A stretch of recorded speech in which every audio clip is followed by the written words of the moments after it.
Today we will be finding internal resistance of cell by using potentiometer. तो आपको पता है कि हमने सेल का इंटरनल रेजिस्टेंस इससे पहले भी निकाला है इसी यूनिट में, लेकिन हमने उसको दूसरा मेथड इस्तेमाल किया था. So that was voltmeter method. तो उस वक्त क्वेश्चन आपने लिखा था कि find internal resistance of cell by using voltmeter. तो उस वक्त जो आपको रिलेशन मिल गई थी, अगर आपको याद होगा, तो इंटरनल रेजिस्टेंस हम आर से दिखाते हैं. और आपको ये भी पता होना चाहिए कि internal resistance of a cell is the resistance offered by the electrolyte of the cell to the flow of current through it.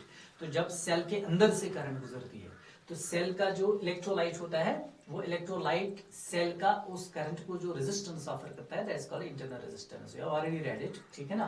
तो वो इंटरनल रेजिस्टेंस, ये इक्वेशन जो मैं आपको दिखा रहा हूं यहाँ पर, ये इक्वेशन आपने पहले ही निकाली है जब आपने इंटरनल रेजिस्टेंस सेल का निकाला है बाय यूजिंग वोल्टमीटर मेथड.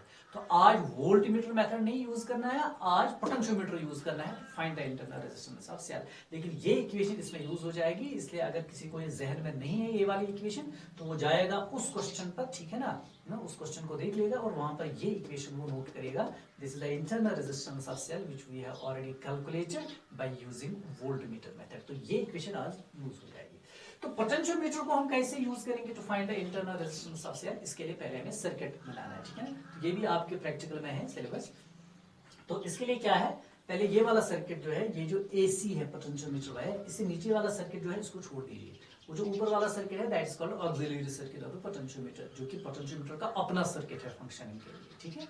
जिसमें एक बैटरी होता है, मीटर होता है, रियोस्टेट होता है, एक की होता है, ठीक है.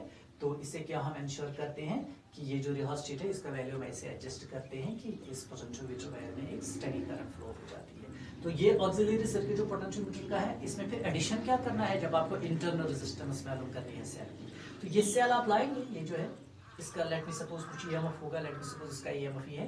तो इसका ये जो पॉजिटिव टर्मिनल है ये आपने कनेक्ट किया है ए के साथ, यानी एक एंड जो है आपकी पोटेंशियोमीटर वायर का ए पर उसके साथ कनेक्ट किया है. फिर यहाँ पर उसका दूसरा एंड जो है आपने एक गैल्वानोमीटर के साथ कनेक्ट किया है, नेगेटिव टर्मिनल आपकी इस सेल का नेगेटिव गैल्वानोमीटर के साथ. और गैल्वानोमीटर का जो दूसरा एंड है वो जॉकी के साथ कनेक्ट है, यानी स्लाइडर के साथ. वो तो आपको बताइए. तो इसके बाद जो एडिशन में करना है, यहां से हम पैरेलल्स में, ये देखिए आप, एक रेजिस्टेंस एडजस्ट यहाँ करते हैं. हम एक रेजिस्टेंस बॉक्स भी यहाँ एडजस्ट कर सकते हैं. तो वहां से कोई सूटेबल रेजिस्टेंस हम चूज करेंगे. इसका मतलब है जो यहाँ पर फिर रेजिस्टेंस हम चूज करेंगे उसका वैल्यू हमें पता होगा, क्योंकि हम एक रेजिस्टेंस बॉक्स से चूज करेंगे या डायरेक्ट एक रेजिस्टेंस ही कनेक्ट करेंगे, नोन वैल्यू. इसके बाद यहाँ एक और की है K1, ठीक है ना. तो ये K1 इंश्योर करेगी क्या हम इस रेजिस्टेंस को कनेक्ट करेंगे इस ई के सर्किट में या नहीं कनेक्ट करेंगे. अगर ये की हम क्लोज करेंगे तो ये रेजिस्टेंस इस सेल में कनेक्ट हो जाएगी. अगर ये की हम ओपन रखेंगे तो ये रेजिस्टेंस इस की में फिर इस ईएमएफ इस सेल में फिर इन्वॉल्व नहीं होगी. ये हम इंश्योर करेंगे K1 से. ओके.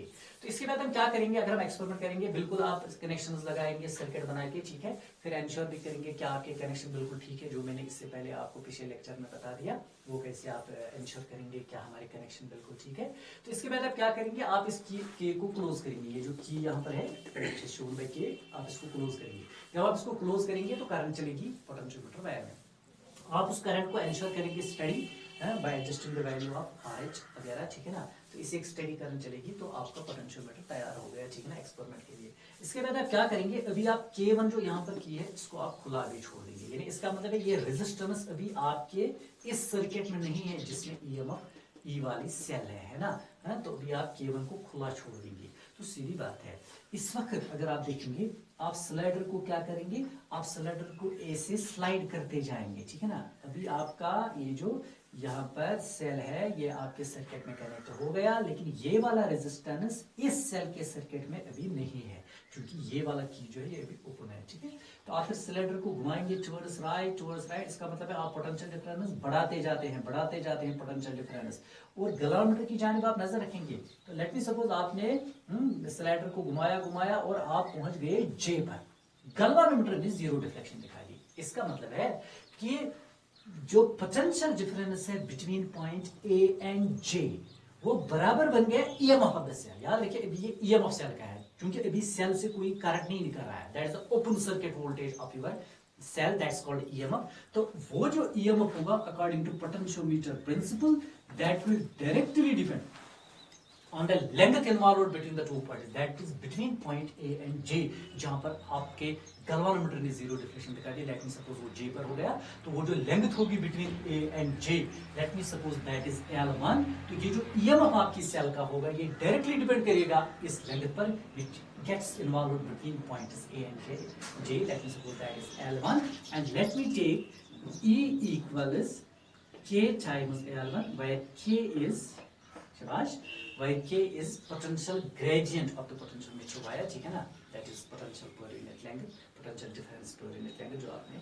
पिछले लेक्चर में देख लिया है, ठीक है, ओके। इसके बाद हम क्या करेंगे, इसके बाद हम ये की क्लोज करेंगे K1 है, जब K1 की जो इसको क्लोज करेंगे तो इसका मतलब है अब इस वक्त ये रेजिस्टेंस जो यहाँ पर है, जो आपने रेजिस्टेंस बॉक्स से चूज की है, यहाँ सेपरेटली रेजिस्टेंस लाई है लेकिन नॉन वैल्यू की रेजिस्टेंस है, इसका वैल्यू आपको पता होगा, ठीक है।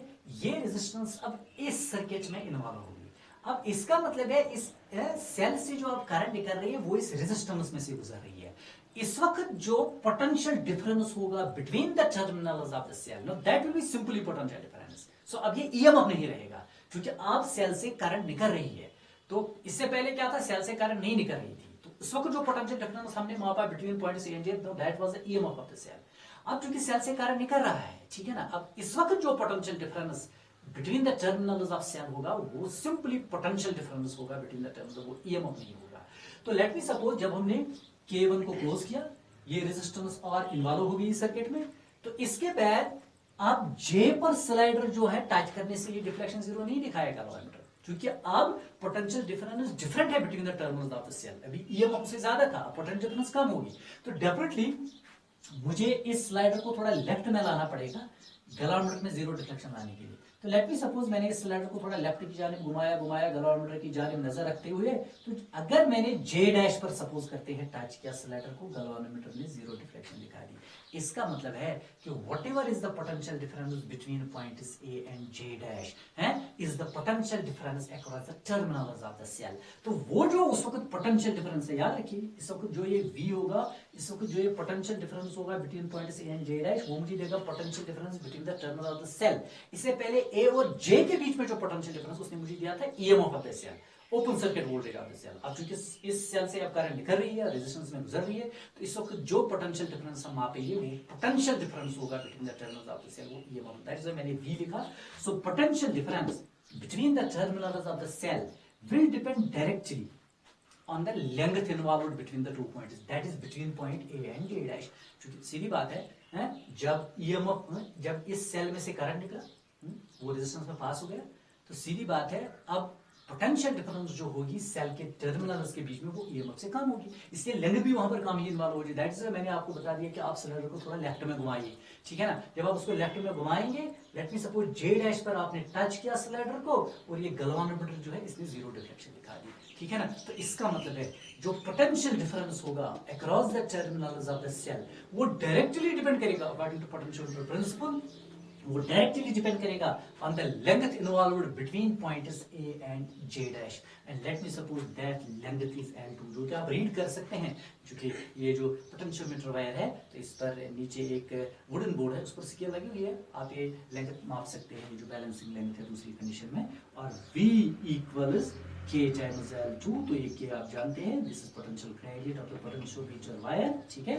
तो सीधी बात है आप इक्वेशन 1 को डिवाइड करेंगे इक्वेशन 2 से, you will get E by V, ठीक है ना, E by Y is EMF of the cell and V is potential difference across the terminals of the cell equals K times L dash divided by K times L1 divided by K times L2, this K will go, so आपको E by V जो मिल गया ये काम की चीज है। So E by V equals L1 by L2, सीधी बात है, आपको L1 भी पता होगा, आपको L2 भी पता होगा।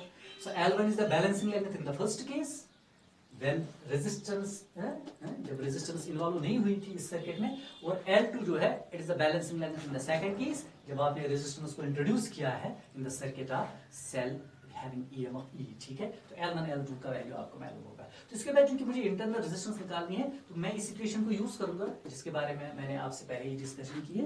तो इंटरनल रेजिस्टेंस ऑफ सेल जो हमने ऑलरेडी इक्वेशन निकाली है when we calculated internal resistance of cell by using a voltmeter method, that was E minus V by V into R. ये देखिए आप, तो इसको थोड़ा अगर हम सॉल्व करते हैं ताकि हमारी वो ऊपर वाली इक्वेशन इसमें एडजस्ट हो जाएगी. So will get internal resistance of cell is, इस V को अलग अलग डिवाइड लेते हैं, you will get it E by V minus V by V into R, where R is a chosen resistance in the circuit. E, that is E by V minus 1 into R. इसका मतलब है आप ये internal resistance निकाल सकते हैं अगर आपको E by V पता है और अगर आपको ये R पता है, क्योंकि R आपको ऑलरेडी पता होगा क्योंकि आपने इसको रेजिस्टेंस बॉक्स से चूज किया रेजिस्टेंस को, इसका वैल्यू आपको ऑलरेडी पता है. लेकिन E by V मुझे पता नहीं है, लेकिन इस इक्वेशन को जब मैं यूज करूंगा मैं E by V के बदले L1 by L2 लिख सकता हूँ. So I get internal resistance of cell E by V के बदले इक्वेशन A से L1 by L2 minus 1 into R. सो चूंकि हमें सभी फैक्टर्स यहाँ पर मौजूद है जिन पर R डिपेंड करता है, हमें L1 पता है, हमें L2 पता है, हमें R पता है, we will substitute their value, we will get the internal resistance of the cell by using a potentiometer. ठीक है, so this is all about this unit. तो सेकंड यूनिट जो आपका है that was current electricity, तो इसका and हो गया आज.